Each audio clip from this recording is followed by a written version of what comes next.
Ferrari may be the king of the spotlight, but lurking in the shadows were machines that could outrun it, outstyle it, and sometimes out-crazy it. These 12 sports cars were faster than people remember, built with wild engines, aerospace tech, or sheer brute force. They didn't get the fame, but they had the speed, proving that not every legend wore a prancing horse badge. Click the subscribe button. This is the channel where you will find rare and incredible facts about cars. Number 12. Buckle up, folks, because today we're taking a wild detour off the beaten path of Camaros, Chevys, and Caterpillars. We're going to talk about a hypercar that doesn't get near the spotlight it deserves. A machine so crazy it feels like it was built in a mad scientist's garage with a blank check. I'm talking about the Apollo Intensa Emozione, or Apollo IE for short. Yeah, that's Italian for intense emotion, which is a fancy way of saying you better bring a clean pair of shorts if you're gonna drive this thing. Now, here's the deal. While Ferrari, Lamborghini, and Bugatti are busy hogging the spotlight like rock stars, Apollo came out of nowhere like that quiet kid in class who suddenly shows up at prom in a tux with a date so good-looking everyone spits out their punch. This car ain't just a vehicle, it's a statement that says, I'm faster, louder, and meaner than your precious Ferrari, and I don't even need Instagram clout to prove it. Under the hood, or I should say under the spaceship-like rear hatch, sits a 6.3-liter naturally aspirated V12. That's right, no turbochargers, no electric assistance, at least not in this beast. Just pure, old-school, gasoline-guzzling, high-revving insanity. We're talking about 780 horsepower, and it revs all the way up to nearly 9,000 RPM. That's not an engine, that's a cathedral of noise. When this thing screams, angels cover their ears, and Ferraris start coughing politely, pretending they didn't hear it. And the looks? Hoo boy! This car doesn't look like something you drive. It looks like something Batman borrows when the Batmobile's in the shop. It's all razor edges, wild fins, and a rear wing so big it could double as a dining table at a barbecue. From the front, it kinda says, I will eat you alive. From the back, it screams, I already did. Now, let me sprinkle a little humor here. Imagine driving this thing down Main Street, USA. You roll up to a traffic light next to some dude in a Dodge Challenger who's feeling cocky. He revs his Hemi, looking at you like you're about to get schooled. And then you just smile, blip that V12, and suddenly the guy's Slurpee is shaken out of the cup holder like there's an earthquake. That's the Apollo IE experience. It doesn't just win races, it wins arguments before they even start. But here's the catch, you'll probably never see one in real life. They only built 10 of them. 10! That's rarer than a politician keeping a promise. And they sold for millions of dollars each. Basically, if you own one, you're either a billionaire playboy, a Bond villain, or someone who made some really creative investments in Bitcoin back in 2010. And I'll tell you this, the IE ain't a car for the faint-hearted. It doesn't have cup holders, it doesn't care about your Spotify playlist, and it sure as heck ain't worried about your chiropractor bill after you hit the track. This machine was built for one thing, going fast and scaring the living daylights out of you while doing it. So why don't more people know about it? Simple. It's not a Ferrari, it's not a Lambo, it doesn't have the big flashy logo that makes Instagram influencers faint. But make no mistake, gearheads know. The Apollo IE is like that underground rock band that only true fans talk about. And when you finally hear it live, you realize it's 10 times better than what's on the radio. Apollo looking at Ferrari and Lamborghini and saying, cute cars, boys, but step aside, daddy's home.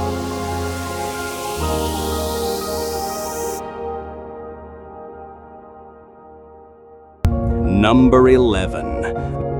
The TVR Sagaris. And let me tell ya, this car is so bonkers, it makes a Ferrari look like it just came back from finishing school. Now first off, just look at the thing. The Sagaris doesn't look like it was designed, it looks like it was dared.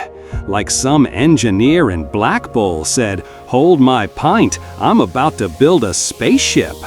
It's got vents, scoops, bulges, and random holes that don't even make sense. Half of them don't even connect to anything. They're just there to scare children, confuse aerodynamics professors, and make sure everyone at the Cars and Coffee asks, is that street legal? And here's the kicker. TVR didn't believe in safety features. Forget airbags, forget traction control. Heck, forget ABS. The Sagaris was basically a 2-ton middle finger to every lawyer and insurance company on earth. You don't drive it, you wrestle it. If you screw up a corner, that's on you, pal. No nanny computers to bail you out. It's like taking a rodeo bull for a spin and hoping you make it 8 seconds without getting flung into the guardrail. Under the hood, or bonnet, since we're talking British madness, sits a 4.0-liter straight six that TVR built themselves. This sucker made around 400 horsepower, but it felt like double that because there's no weight, no frills, and no filter. You stomp the pedal, and the car doesn't politely accelerate like a German sedan. Oh no! It launches forward like it's trying to escape Earth's gravity. Ferrari boys at the time were strutting around with their 360 Medinas, talking about balance and refinement. And then a Sagaris would come howling past them on a twisty road, laughing like a maniac. And let's not skip the soundtrack. That straight six screams like a banshee on karaoke night after 3 Red Bulls. It's raspy, it's angry, it's unhinged, like a chainsaw fighting a lion in a cathedral. Forget your Ferrari V8 wail. This thing sounds like it wants to murder every Ferrari in a 5-mile radius just out of spite. But the real magic? Handling. On a straight highway, sure, a Ferrari could flex. But throw in some bends, some proper twisty British B-roads, and suddenly the Sagaris is the one doing the embarrassing. It's light, it's nimble, and it dances through corners like a caffeinated squirrel. You better bring your A-game though. If you sneeze mid-corner, the car's gonna remind you real quick who's boss. Now, I gotta throw in a little humor here. Driving a TVR Sagaris to work every day would be like taking a pit bull to a yoga class. Totally the wrong environment. This thing wasn't meant for commutes, grocery runs, or trips to Starbucks. It was meant for one thing, making every drive feel like the opening scene of a Fast and Furious movie. And look, the Sagaris was rare. Only a few hundred were built. Owning one today is like saying, yeah, I don't need comfort, reliability, or airbags. I need chaos in my life. It's a badge of honor, the ultimate anti-Ferrari. Where Ferrari gives you luxury, prestige, and F1 pedigree, the Sagaris gives you adrenaline, fear, and maybe a sore back. So, to sum it all up, the TVR Sagaris is that crazy friend who shows up at the party shirtless, starts juggling flaming torches, and somehow becomes the legend of the night. Dangerous? Absolutely. Smart? Not even close. But unforgettable? Oh, you bet your sweet V12 it is. Number 10. The Mosler MT900S. Yeah, I know half of you just went, wait, what's a Mosler? And that's exactly the problem. This car was a rocket ship that nobody outside of hardcore gearheads even knew existed. Now, picture this. It's the early 2000s. Ferraris strutting around with the Enzo, Lamborghinis flexing the Murcielago, and McLaren's still basking in the glow of the F1. Meanwhile, up in Florida, some mad scientist named Warren Mosler says, "Hey, what if I build a car that goes toe-to-toe with those guys but weighs less than my grandma's lawn chair?" Thus, the MT900S was born. This thing was carbon fiber everything. Chassis? Carbon. Body panels? Carbon. If they could have made the cup holders out of carbon, they probably would have. The end result? A car that tipped the scales at around 2,500 pounds. That's featherweight in supercar land. To put it in perspective, that's lighter than a Mazda Miata, except instead of a cute little four-banger, it's packing a 7.0-liter Corvette LS V8. That's right, American muscle in a carbon fiber exoskeleton. That's like putting a Texas rodeo bull in a ballerina's tutu and sending it onto the racetrack. Performance? Oh baby, 0 to 60 in about 3 seconds flat. Top speed? Over 200 miles an hour. And the way it handled? Think roller coaster on steroids. This thing wasn't about looking pretty outside the Monaco casino. It was about hunting down Ferraris on the track and leaving their owners wondering what just passed them, a UFO or some Florida-built fever dream. Now, here's where the humor kicks in. The MT900S was so under the radar that if you pulled up to a gas station in one, folks wouldn't say, "Wow, is that a Ferrari?" Nope, they'd squint and go, is that a kit car?" Imagine owning a hypercar that can outrun anything on the road, but the local valet asks you to park around back with the Civics. That's Mosler life, baby. And here's the kicker. This wasn't just some fragile garage queen. The MT900S was tough. It borrowed good old GM parts for reliability, so you could actually wrench on it without selling your soul to afford replacement pieces. Try changing a clutch on a Ferrari Enzo without mortgaging your house. Not happening. But the Mosler?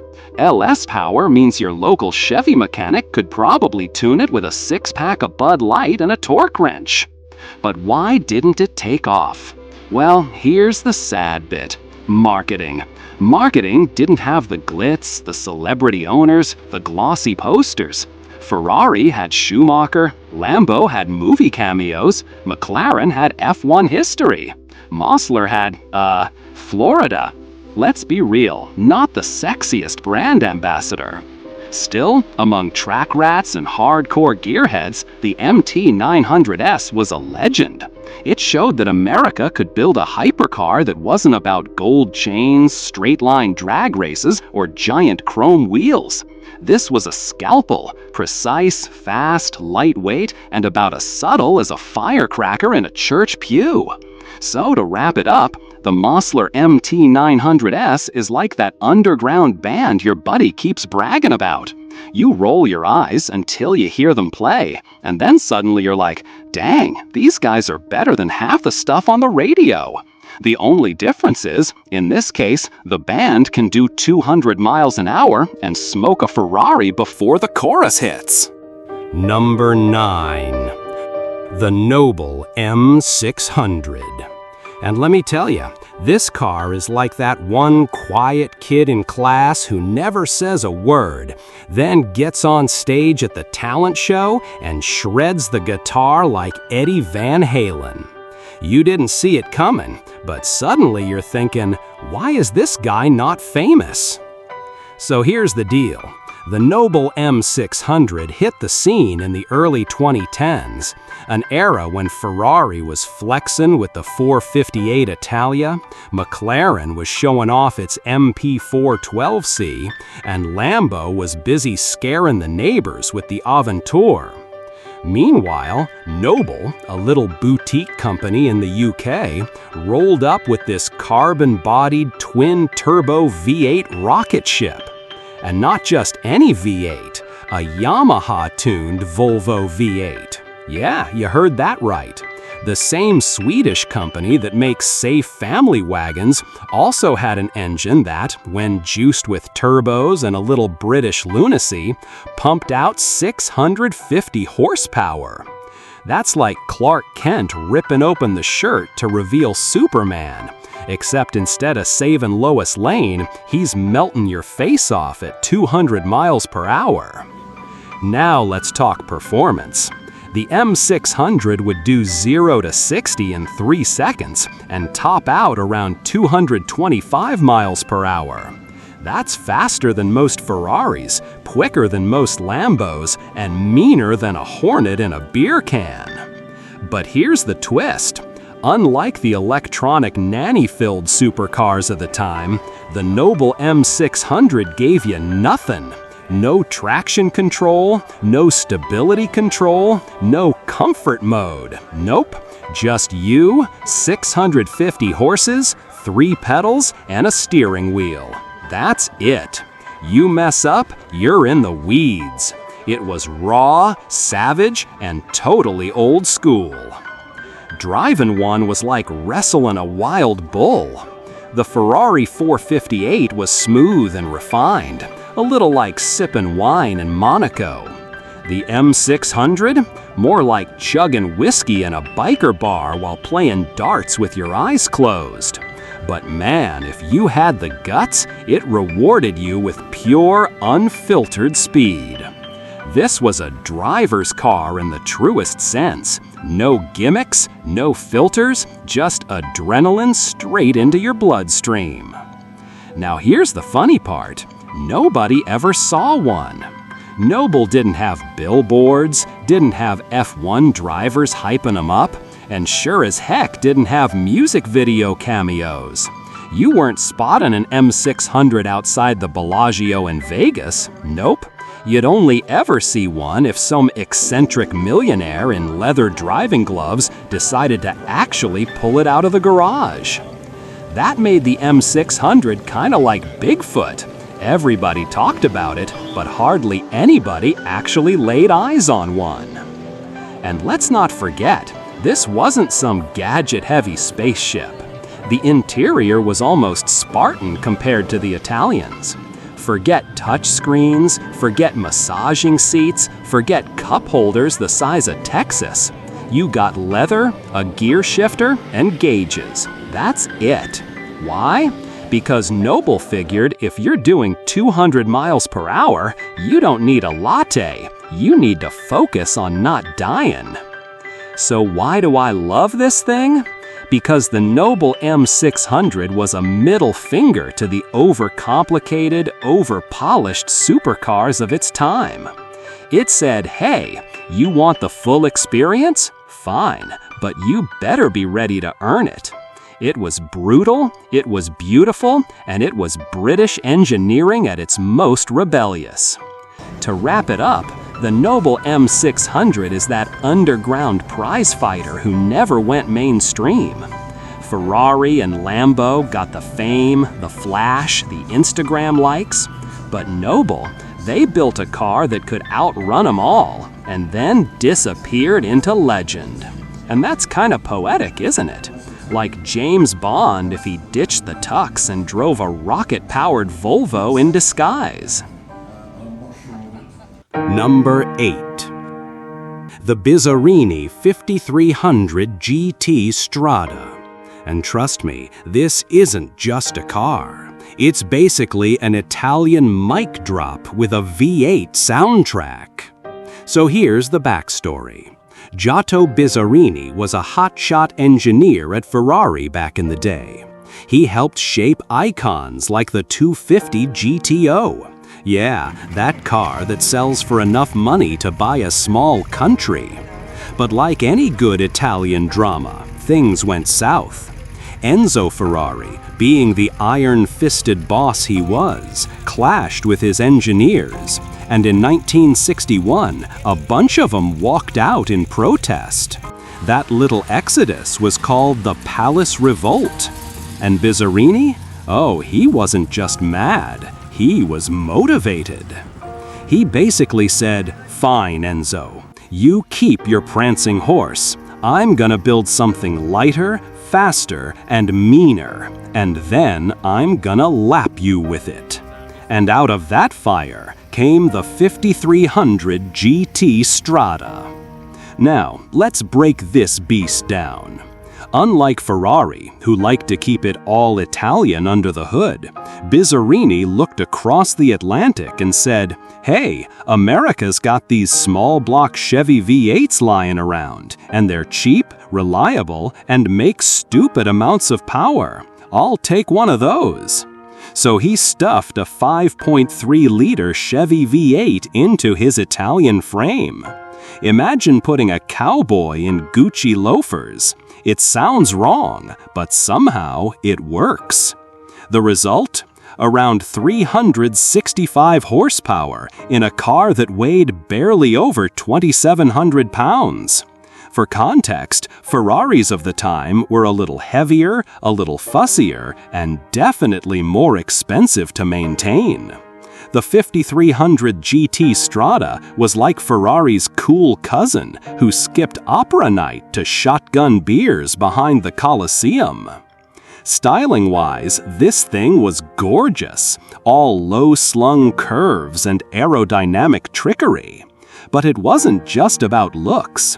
Bizzarrini was an engineer first, so he shoved the engine so far back it was practically sitting in your lap. That gave the car insane balance. Sure, you might singe your kneecaps on the firewall, but hey, sacrifices must be made for performance. And on the track, the 5300 GT Strada wasn't just talk.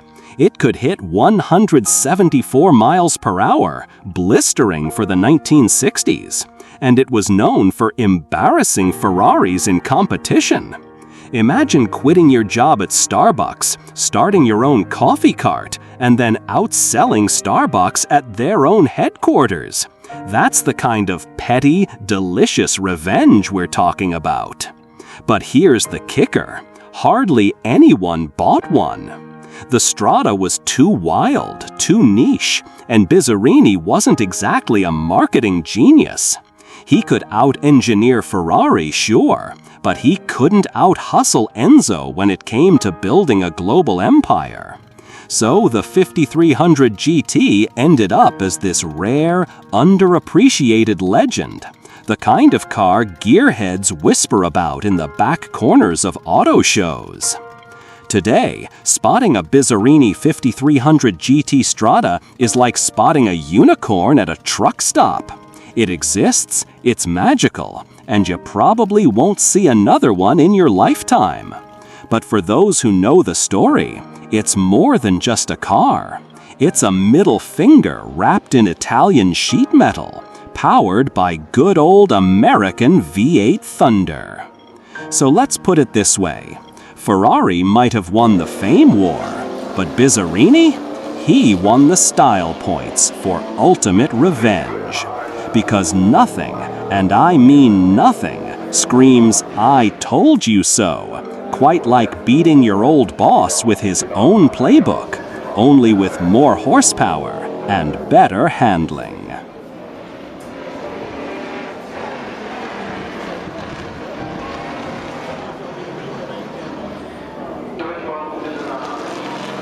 Number 7. The Monteverdi High 450 SS. And no, high isn't just Swiss for shark. It's also Italian for you have. As in, you have a car Ferrari doesn't want you to know about. So here's the deal. Back in the late 60s, you had all the usual European suspects flexing on each other. Ferraris rolling out Daytonas, Lamborghinis shocking the world with the Miura, Maseratis trying to keep up with the cool kids, and Porsche is out there being Porsche. Meanwhile, in Switzerland, a country better known for chocolate, cheese, and banks hiding your uncle's shady money, a guy named Peter Monteverdi decides, screw it, I'm gonna build a supercar too.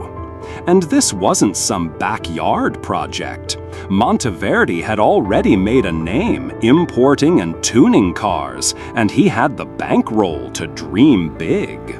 So what does he do? He takes a big old Chrysler 426 Hemi V8, yes, the same elephant motor that made American muscle cars kings of the drag strip, and crams it into a sleek, low-slung wedge body that looked like it had been sketched by a Swiss watch designer on too much espresso. The result? The high 450 SS. 450 horsepower of Detroit thunder wrapped in European curves. That's like pairing a cowboy hat with an Armani suit. Sounds crazy, but boy, does it work. On paper, this thing could hit 180 miles per hour, faster than the Ferrari Daytona, faster than a Miura, faster than most of Europe's finest. Basically, Monteverdi didn't just show up to the party, he spiked the punch and walked off with Enzo Ferrari's girlfriend. But here's the kicker, only 2 were ever built. Yup, 2. Not 200, not 20, just 2. That's rarer than a polite driver in New York traffic. Why? Well, a bunch of reasons. For one, Monteverdi wasn't Ferrari or Lamborghini. He didn't have the dealer network, the race wins, or the global swagger. And let's be real, trying to sell a Swiss supercar in the 1970s was like trying to sell fondue sets to Texans in July. Wrong place, wrong time. And while the high 450 SS was a rocket, it also had that classic prototype vibe. Translation? A little rough around the edges, maybe not the most comfortable, and definitely not the kind of car you daily drive to the grocery store, unless you wanted to come back with melted milk and shaken eggs. But man, what a statement!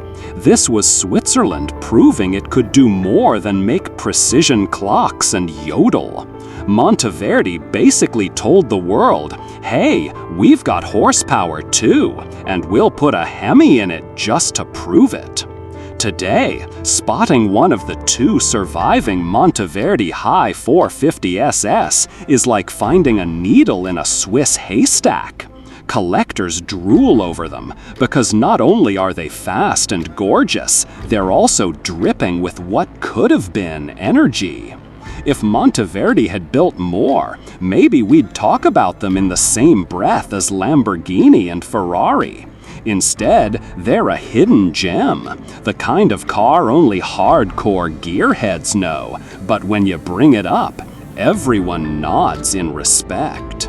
So, to wrap this up, the Monteverdi high 450 SS wasn't just a car, it was a Swiss middle finger to the Italian establishment.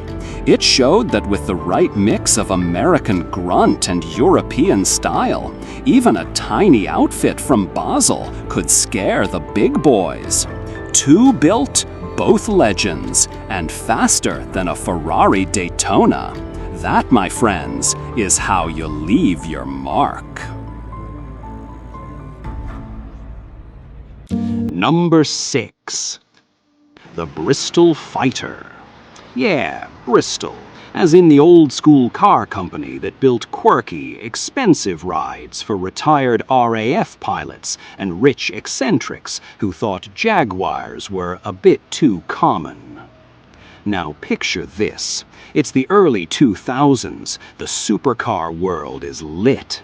Ferraris out there dropping the Enzo, Lamborghinis slapping posters on teenage bedroom walls with the Murcielago, Bugattis about to unleash the Veyron, and then, out of nowhere, this small, snooty British company, the kind that only makes like 20 cars a year, says, "Aye lads, we're building a 200-mile-an-hour supercar with a Dodge Viper engine, tally-ho!" And boy, did they! The Bristol fighter packed an 8.0-liter V10 straight out of the Dodge Viper. That's right, the same engine that turned American muscle freaks into wide-eyed kids at car meets was now living under the hood of a British Grand Tourer. It's like putting Texas barbecue sauce on a plate of fish and chips. Weird combo, but somehow genius. This thing cranked out 525 horsepower in standard trim and over 600 in the Fighter S.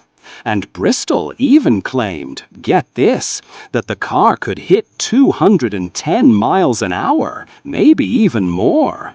That's Bugatti territory, without the Bugatti price tag or the "I'm richer than your entire family tree" attitude. But here's the catch. Nobody ever saw one. I mean, you could have lived in London your whole life, driven past Buckingham Palace every day, and you still wouldn't have spotted a fighter. Bristol only made like 13 of them total. 13! That's rarer than seeing Bigfoot driving a Reliant Robin. And because Bristol was this super secretive old money car company, they didn't exactly advertise. No flashy TV ads, no motor show hype, nothing. Owning a Bristol was like being in a secret club, but instead of a cool handshake, the password was probably something like, "I say, do you take your tea with milk?" Now, let's be clear. The Fighter wasn't some half-baked Frankenstein car. This thing was properly engineered. It had gull-wing doors, sleek aerodynamics, and a chassis that could actually handle that V10 grunt.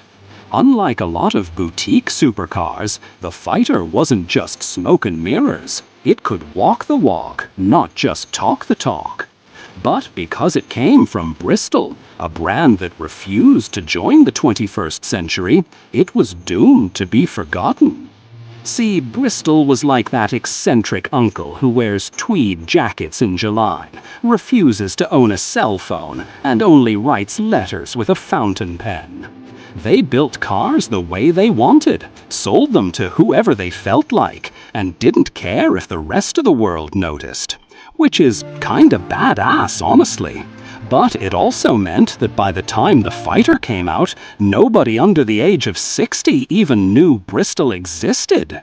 And so, the Bristol Fighter became one of the greatest what-if stories in supercar history.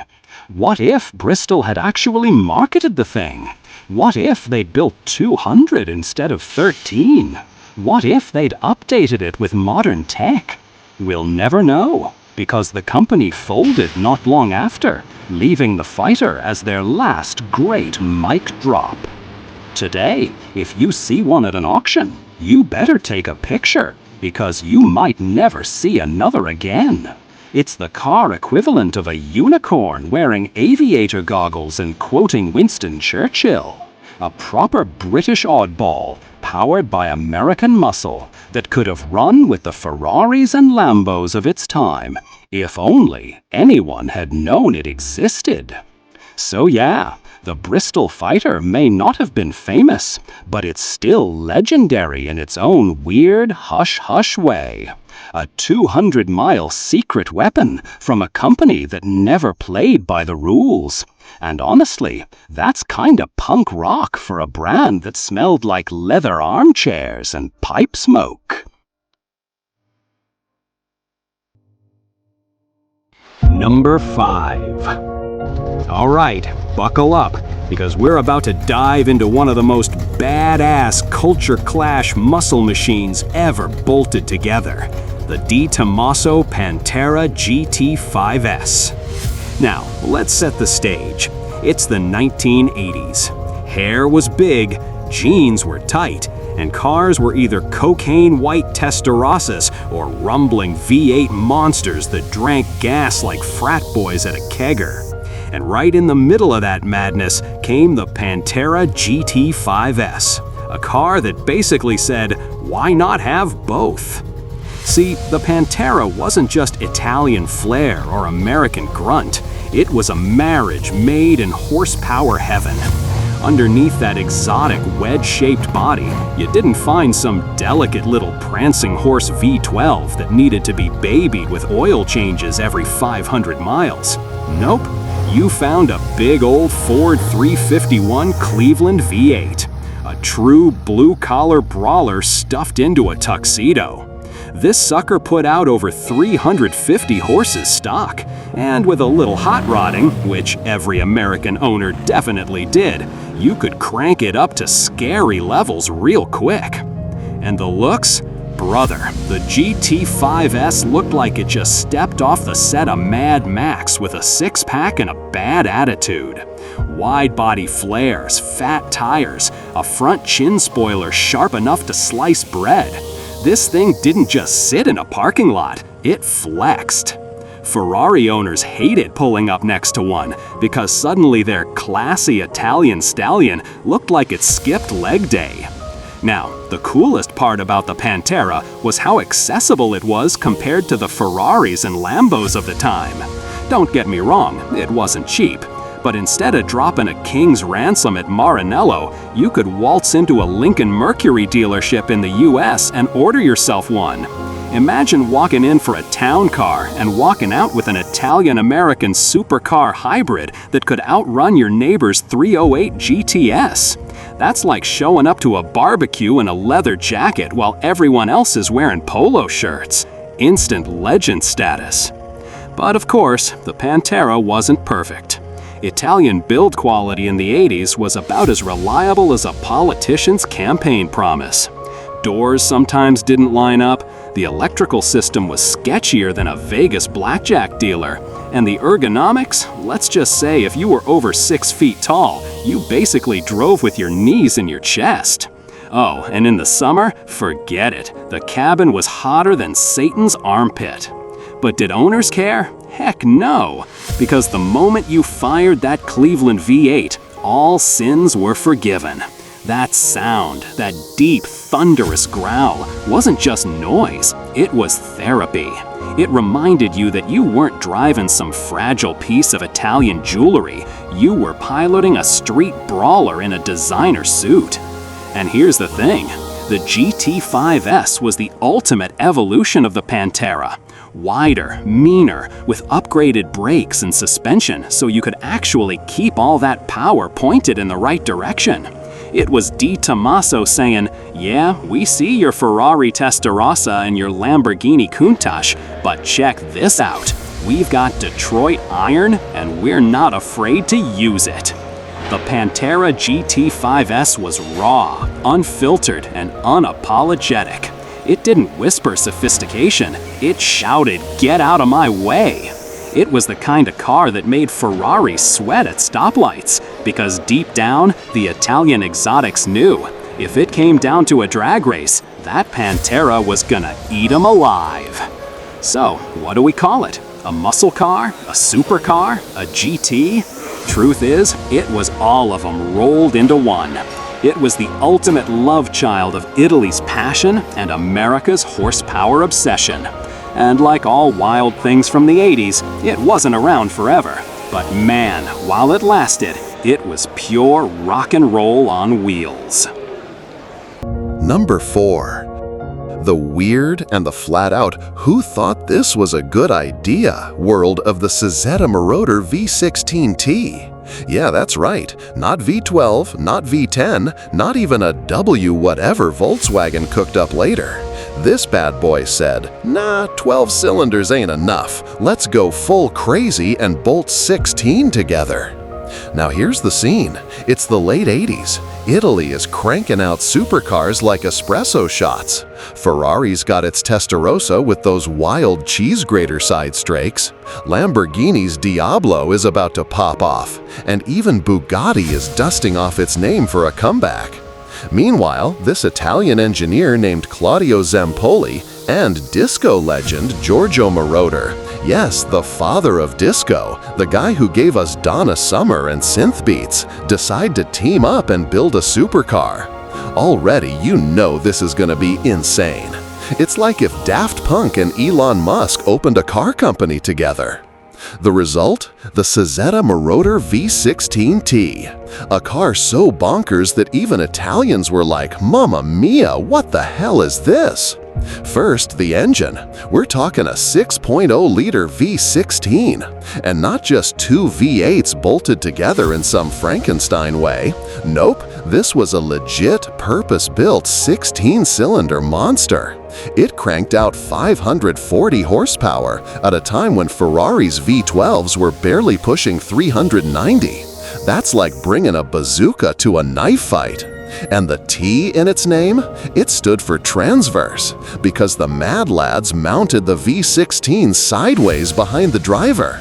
This wasn't just engineering outside the box. They straight up lit the box on fire and threw it out the window.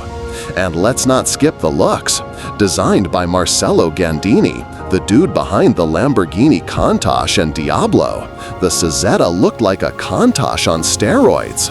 Wide, low, angry, with headlights that multiplied like a spider's eyes. 8 pop-up headlights to be exact.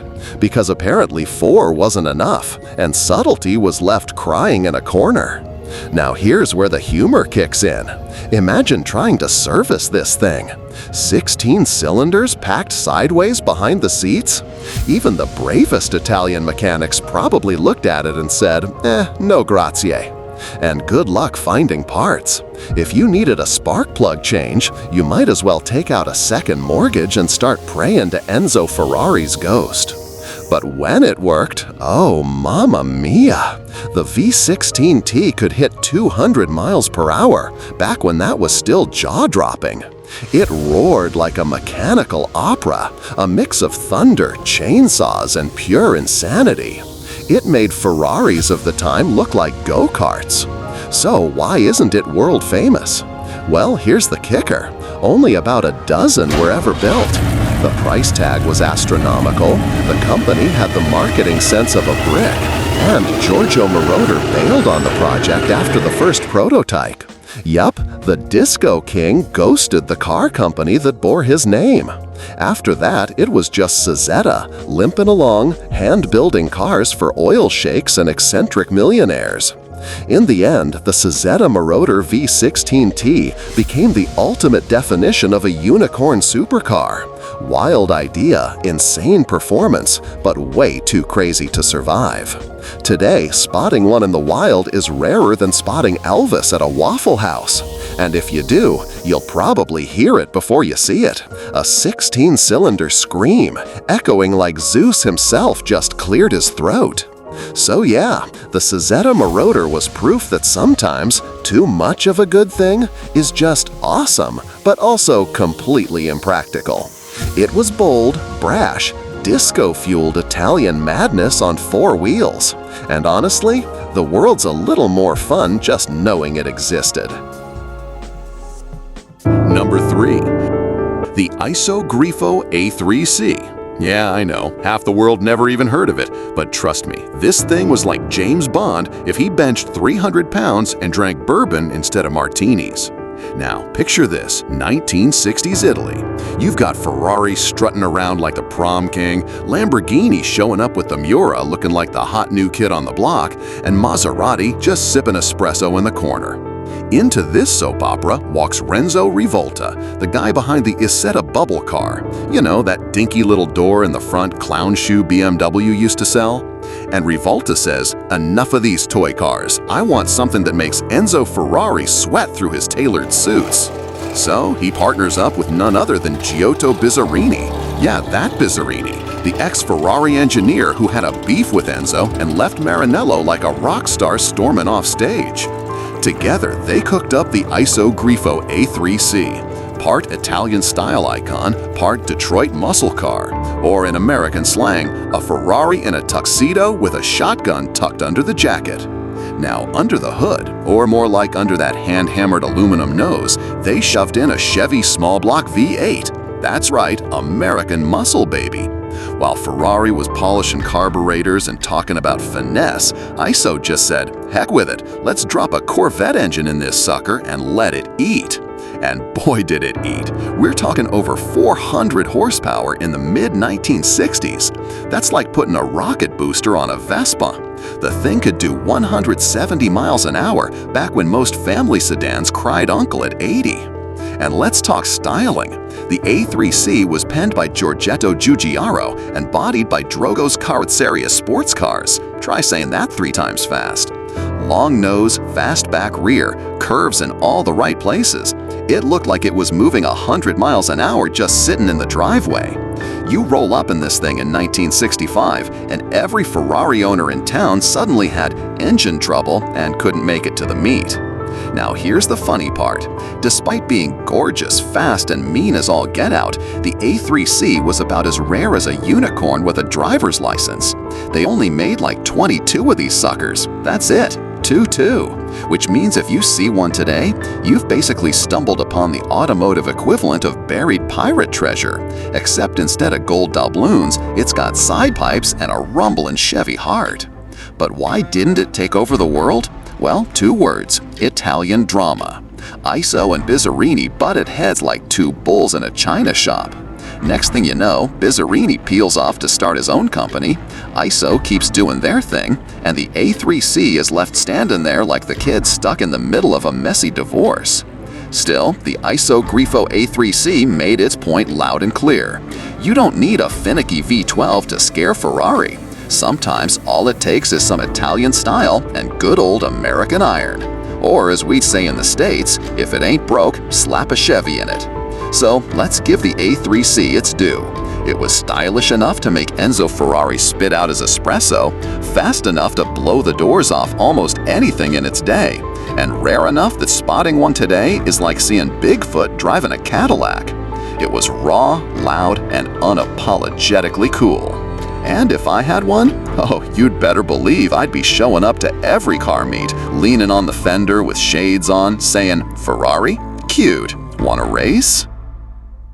Number 2. The Vector W8, the closest thing America ever built to a fighter jet on 4 wheels. And let me tell you, this thing wasn't just a car. It was a rolling middle finger to Ferrari, Lamborghini, and anyone else who thought the US couldn't build a supercar. Picture it, late 1980s, early 90s. Europe strutting around with the Testarossa, the Countach, and Porsche whispering in the back like, "Hey guys, don't forget about me." And then along comes Gerald Wiegert, a man with a name that sounds like a Bond villain and the confidence of 3 used car salesmen rolled into one. He didn't just want to build a car, oh no, he wanted to build America's Lamborghini killer. He wanted NASA meets Hollywood with a dash of Top Gun. And boy, did he deliver, on the looks at least. The Vector W8 looked like something Batman would daily drive if Bruce Wayne lived in Miami. Sharp lines, wedge shape, pop-up headlights. It was pure poster-on-your-bedroom wall material. This wasn't a car, folks. This was a spaceship with turn signals.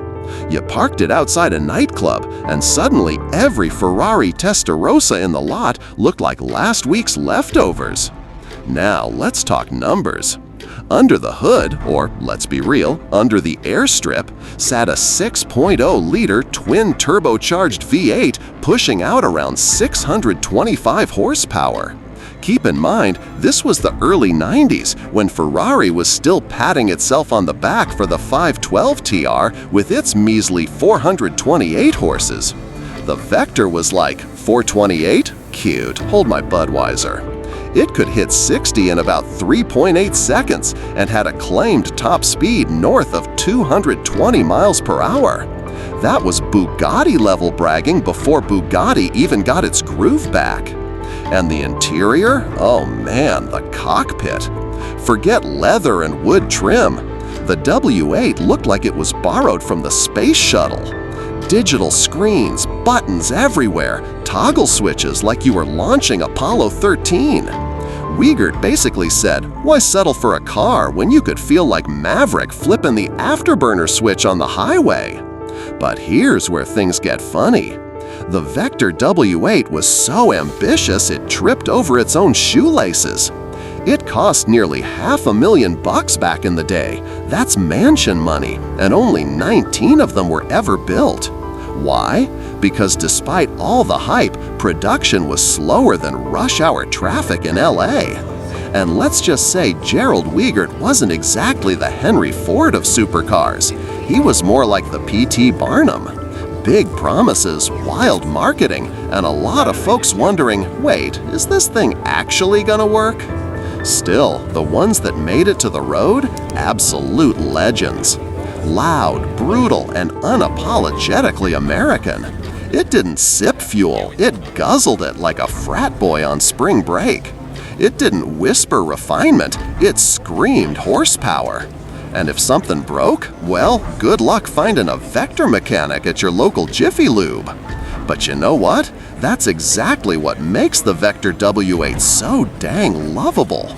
It was bold, it was brash, it was a red, white, and blue supercar rocket ship in an era dominated by Italian flair.